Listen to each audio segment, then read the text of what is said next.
রাজধানী সহ বিভিন্ন জায়গায় আবারও আওয়ামী লীগের নেতাকর্মীদের ব্যাপক ধরপাকড় শুরু হয়েছে। অভিযোগ রয়েছে আওয়ামী লীগের নেতাকর্মীরা নাকি শপথ নিচ্ছেন শেখ হাসিনাকে ফেরানোর। তেমনই একটা শপথ আজকে রাজধানী ঢাকায় ছিল এবং সেই শপথ পূর্ববর্তী ঝটিকা মিছিল এই প্রস্তুতি নেওয়ার সময় বিপুল সংখ্যক নেতাকর্মীকে পুলিশ গ্রেপ্তার করেছে। একই সাথে এত নেতাকর্মীকে গ্রেপ্তার করা একটা দুইটা স্পট থেকে এটা কিন্তু বড় ব্যাপার এবং পুলিশ দাবি করছে স্পট থেকে, মানে বিভিন্ন জায়গায় অভিযান চালিয়ে না, একেবারে স্পট যখন তারা সমবেত হয়েছে তখন সেখান থেকে গ্রেপ্তার করেছে। এই খবর যখন রাজধানী থেকে আমরা পাচ্ছি তখন আমরা দেখছি যে চাঁপাইনবাবগঞ্জে ছাত্রলীগের এক নেতার ঝুলন্ত মরদেহ পাওয়া গেছে। কদিন আগে চট্টগ্রামে ছাত্রলীগের এক নেতার চট্টগ্রামে ব্রিজে ঝুলতে দেখা গিয়েছিল, আবারও ঝুলতে দেখা গেল ছাত্রলীগ নেতার মরদেহ।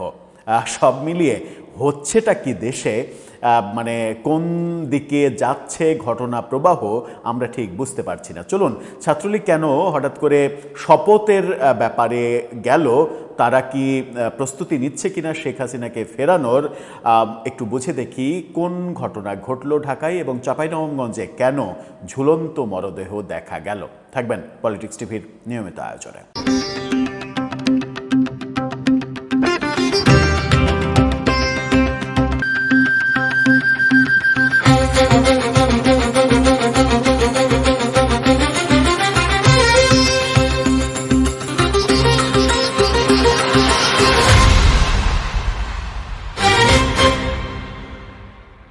দর্শক, বলছিলাম রাজধানীতে ঝটিকা মিছিল এবং পুলিশ বলছে যে তারা শেখ হাসিনাকে ফেরানোর শপথ নিচ্ছিল, শপথ নেওয়ার পরিকল্পনা ছিল। কোনো কোনো গণমাধ্যম 23 জন, কোনো গণমাধ্যম 26 জন, কোনো গণমাধ্যম 32 জন গ্রেপ্তারের, কোনো গণমাধ্যম 29 জন গ্রেপ্তারের কথা বলছে। সর্বোচ্চ গ্রেপ্তারের কথা বলেছে যে গণমাধ্যম, তা হচ্ছে টাইমস, বাংলাদেশ টাইমস। তারা বলছে যে 32 জন গ্রেপ্তার হয়েছে। আমরা কালবেলার শিরোনামটা আপনাদেরকে দেখাতে চাই। কালবেলা বলছে রাজধানীতে ঝটিকা মিছিলের চেষ্টা, আওয়ামী লীগের 26 নেতাকর্মী আটক। 26কে আমরা 32 ধরতেই পারি, সংখ্যাটা হয়তো আরও বেশি পরবর্তীতে হতে পারে। রাজধানীর ধানমন্ডি এবং শেরেবাংলানগর এলাকা থেকে কার্যক্রম নিষিদ্ধ আওয়ামী লীগের 26 নেতাকর্মীকে আটক করেছে পুলিশ। আজকে জুম্মার নামাজের আগে পরে এই ঘটনা ঘটেছে। এর মাঝে ধানমন্ডি থেকে 23 জনকে আটক করা হয়েছে। এক ধানমন্ডি থেকেই 23 জনকে আটক করা হয়েছে। বাকি যদি 32 জন হয় তাহলে বাকি 9 জনকে হয় শেরেবাংলানগর থেকে। বিষয়টি নিশ্চিত করে ঢাকা মহানগর পুলিশ রমনা বিভাগের এডিসি জিসানুল হক তিনি বলেছেন, তারা মিছিল করতে এসেছিলেন, একত্র হওয়ার সঙ্গে সঙ্গে তাদেরকে আটক করা হয়েছে। অর্থাৎ একত্রিত হয়েছেন, সঙ্গে সঙ্গে আটক করা হয়েছিল। তার মানে এই মিছিলের ইনফরমেশন পুলিশের কাছে ছিল। তার মানে তাদের যারা মিছিল করতে কিংবা মিছিলের ইনফরমেশন যারা লেনদেন করেছেন তারাই কেউ পুলিশকে আগে থেকে এই ইনফরমেশনটা দিয়ে রেখেছে। নতুবা এরকম ঝটিকা মিছিল আমরা বহু দেখেছি, কিন্তু পুলিশ প্রস্তুত থেকেছে, এক জায়গায় হওয়ার সাথে সাথে পুলিশ তাদেরকে ঘিরে ফেলে ধরে ফেলেছে, এরকম ঘটনা কিন্তু এই প্রথম আমরা দেখলাম। আটকের বিষয়ে জানতে চাইলে ধানমন্ডি থানার ভারপ্রাপ্ত কর্মকর্তা সাইফুল ইসলাম তিনি বলেন, আওয়ামী লীগ, যুবলীগ, ছাত্রলীগের নেতাকর্মীরা বড় ধরনের মিছিলের চেষ্টা করছিলেন। আজ তাদের শেখ হাসিনাকে দেশে ফিরিয়ে আনার শপথ নেওয়ার পরিকল্পনা ছিল। আটক ব্যক্তিদের তথ্য যাচাই বাছাই করা হচ্ছে। এই যে পুলিশ ধানমন্ডি থানার ওসি বলছেন যে তাদের শপথ নেওয়ার কথা ছিল।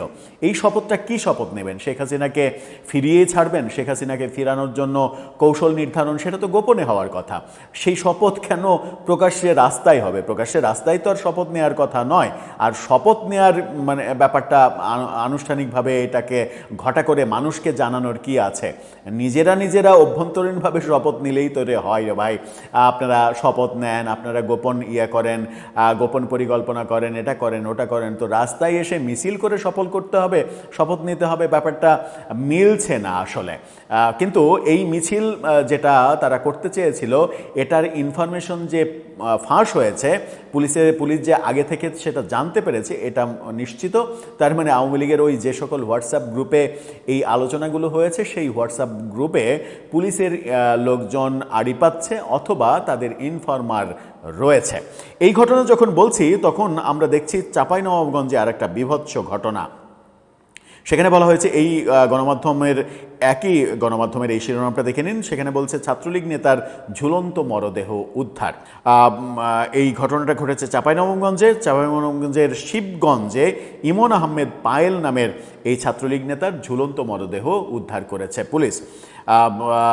এই আজকে বিকেলে এই ঘটনা ঘটেছে, দিনের বেলা একেবারে। শিবগঞ্জ পৌরসভার পিঠালীতলা মহল্লার নিজ বাড়ি থেকে তার মরদেহ উদ্ধার করা হয়েছে। নিহত ইমন আহমেদ পায়েল পৌর এলাকার পিঠালীতলা মহল্লার মোহাম্মদ আশরাফুল হক শিলু মৌরিলের ছেলে।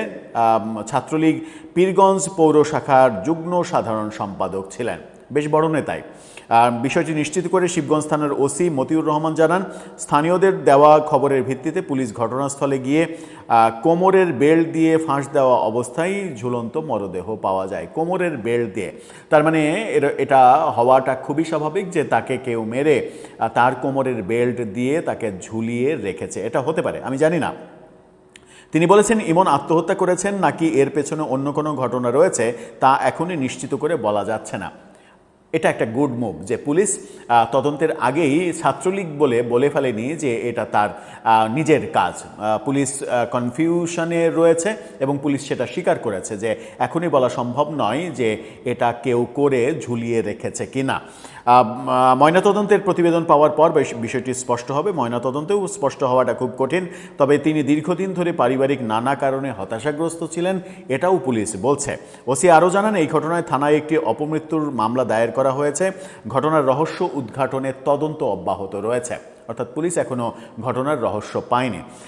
এই মৃত্যু যদি স্বাভাবিক হয় সেটা ভিন্ন কথা, কিন্তু যদি অস্বাভাবিক হয় তাহলে শুধুমাত্র ছাত্রলীগ এখন নিষিদ্ধ, সেটা করার কারণেই তার ব্যাপারে অনুসন্ধান ঠিকভাবে হবে না, কিংবা এটার পেছনে দায়ী যারা তাদের বিচার হবে না, এরকম ঘটনা যেন না ঘটে। আমরা যেন দেখতে পাই যে একটা মৃত্যু, সেই মৃত্যুর পেছনের কারণটা, রহস্যটা পুলিশ উদ্ধার করছে এবং সেই ব্যাপারে যথাযথ পদক্ষেপ নিচ্ছে। কারণ মানে এই ব্যাপারগুলো কিন্তু আন্তর্জাতিক পর্যায়ে মানবাধিকারের বড় ইস্যু হয়ে দাঁড়াবে। সেটা সরকারের জন্য একটা পর্যায়ে বড় ধরনের বিপজ্জনক ব্যাপার হবে। আমরা আওয়ামী লীগ সরকারের আমলে দেখেছি যে আমেরিকা কিন্তু র্যাবের ওপরে স্যাংশন দিয়েছে, সেনাবাহিনীর অনেক অফিসারের ওপরে স্যাংশন দিয়েছে। এই ঘটনাগুলো সরকারের ভাবমূর্তি নষ্ট করেছে, যে কারণে মানে এখন মানে অন্তর্বর্তী সরকারের আমলে তো বটেই, এখনও উদ্যোগ নেওয়া হচ্ছে যে র্যাবের নামই পাল্টে যাবে।